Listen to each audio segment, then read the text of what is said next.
That the State Capture Commission of Inquiry has concluded its work and the presidency has the full report. The focus now is on the implementation of the recommendations. But what role can civil society play in ensuring that those accused of wrongdoing are eventually held accountable? Let's unpack this leg of our discussion today. Bring in Shenilla Mohamed, who's at Amnesty International South Africa. She's the director there, as well as Reverend Ntlha, who is with Defend Our Democracy, the convener part of that movement. To both our guests, thanks for your time and welcome to the AM Report. Shenilla Mohamed, perhaps I can begin with you just to get your take on where we are as a country now that we're able to look back almost 4 years after this inquiry began, and are able in some respects to even look at what the inquiry has been able to achieve over these years. What do you reckon ought to be what South Africans are thinking about the most the morning after, as it were? Good morning, and good morning to your viewers. Well, Ayanda, where we are is we now have, volume after volume of information, evidence that has been gathered by the Zondo Commission around things that many South Africans already knew were happening because it was happening in front of our eyes. But, what we now have, it's all compiled. But, I think South Africans are waking up today, and I'm pretty sure the question that they're asking themselves is, so what? What now? Because at the end of the day, it's all very well to have these volumes, but if we don't see action being taken against the perpetrators, then, we are actually still going nowhere. And I think that is what everyone is looking out for is, what's going to happen now? Is the NPA going to be able to use this information? I mean, is the information solid enough to bring forward cases of prosecution against those that have been identified by the Zondo Commission? And, will we finally wake up to a South Africa that does not have this massive cloud of state capture and corruption hanging over our heads?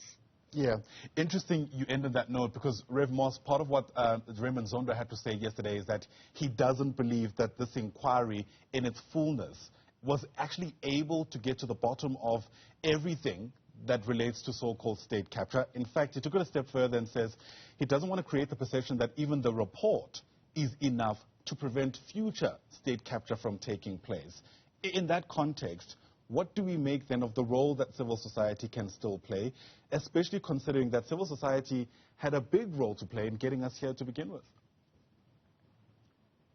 Correct, I think that the frightening words were spoken by the Chief Justice that harrowing as the report is, that still is just the tip of the iceberg of the level of graft. And again, it brings us to this point that our democracy is under severe threat, and in the end, unless the people of South Africa as a whole rise to its defense, it will be very difficult to stem the tide and to work towards the recovery of the constitutional integrity that we have lost because of the State Capture Commission. So yes, civil society has played a role to bring us to this point.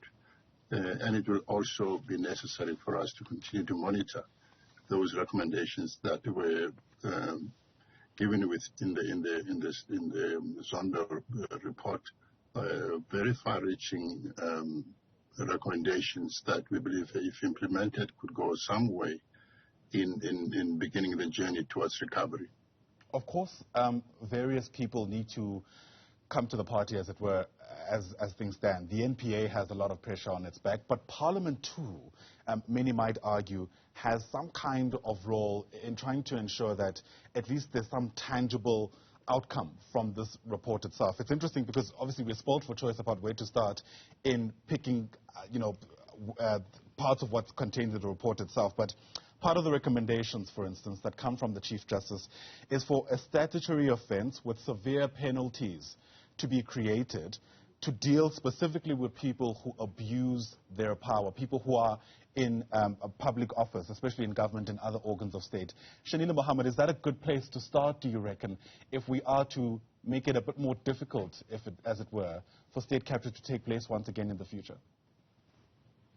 I I think that the recommendations that have been made by the Zondo Commission around the tightening of legislation and the putting into place new legislation that would prevent such a thing from happening again is really necessary, Ayanda. And I think, there again, Parliament plays a huge role in ensuring this happens. But of course, we know that in Parliament the ANC has a majority, and of course, it's really critical that that they also come to the table and ensure that President Ramaphosa, really does put his money where his mouth is when he's constantly talked about, cleaning up corruption. And I think that, that is really important. But I think, Ayanda, let's not forget also that every single cent that has got a human face to it. I mean, if you look, your news coverage for the last couple of days has been around this beautiful young 6-year-old child who fell through a manhole, and his body has still not been found. And I think that, this is all about money that should have been used to prevent things like these from happening, to prevent, people's lives from taking the turns that they have, that has been stolen by politicians who were supposed to provide a better life for the people of South Africa. And so, yes, Parliament has a role to play. And yes, we have to see political will from the NPA, from the state, to be able to implement the recommendations, but also to hold those to account who brought us to where we are today. And I think that until that happens, we are not going to have any faith in a system that already has disappointed the majority of people who live in this country. Reverend Moss, Shenilla Mohamed brings up a valid point, doesn't she? I mean, it's easy to get lost in the details sometimes, especially once you look back with the benefit of hindsight and you just see just the heaps of paper, quite literally, that are capturing what was said during that inquiry. And in that moment, what shouldn't be lost to us is that there's been a real material cost of state capture in this country. For one, we do know that, part of what was explored is, issues around what took place at the SABC. What comes to mind is the SABC 8. We'll speak to one of them later on in the program. And what we also remember on a day like this is that one of those activists actually died from an illness that we were told was linked to the trauma that she suffered, Sunafenta, the trauma that she suffered as a result of being victimized at the SABC. The point I'm trying to make in a very long-winded way is there's a very real cost to this. Some people, in some instances, have quite literally died.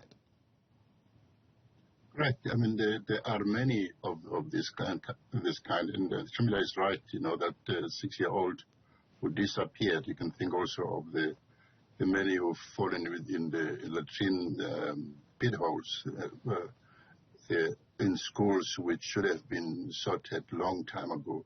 There are many casualties of the graft that we have seen.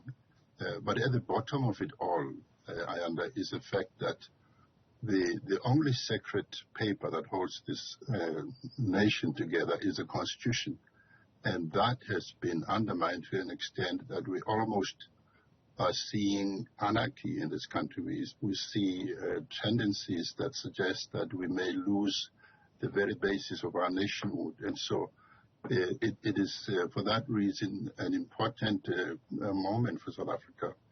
This point of the report being presented, a moment where every one of us, from business to government, public institutions, even to international business organizations that we have related with, and ordinary people, all of us have been implicated in some way to this corruption, and all of us would need to take a hard look at ourselves in the mirror and decide what we're going to do. And we're just trusting that everybody will take the report to be a rallying point for us to start the journey of recovery.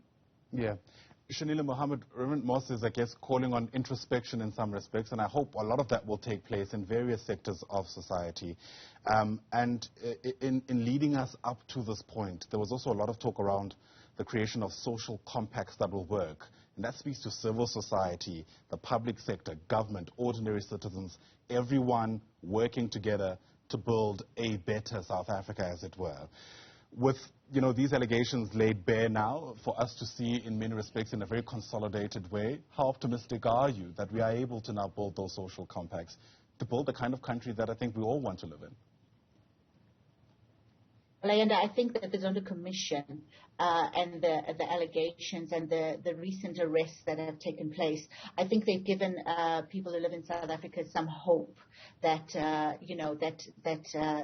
the situation will get better.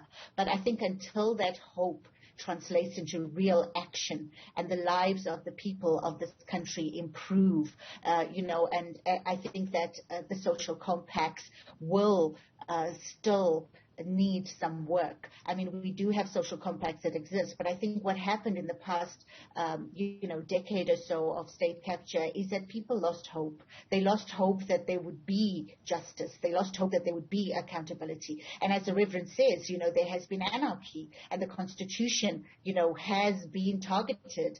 And I think, that has caused the biggest amount of panic because, once the Constitution gets targeted, then that a country's social fabric is disintegrating. And I think that, the only way that these social compacts are going to work is if people start to see action, if they start to see accountability, and if they start to see that those that were responsible are going to see the inside of the jail cell. And I think that's the only way that you're going to see this. But also, let's not forget, Ayanda, as Justice Zondo said, there is still a whole lot that needs to be done. The municipalities who are at the coal face of providing services to the people are failing dismally. And I think there's large levels of corruption that is going on there. So I think this is the start of what needs to be a huge corruption cleanup. And I think civil society, as you rightly said, was instrumental in bringing us here today, including the media, who played a huge role. But I think it's really critical that civil society do stand up and demand their rights, especially when it comes to ensuring that the people who serve them are honest, accountable, and are being held to the highest of standards. Shenilla Mohamed is the director of Amnesty International South Africa. Reverend Ntlha, a convener with Defend Our Democracy movement. To both our guests, thanks for your time and reflections. Really appreciate your insights this morning.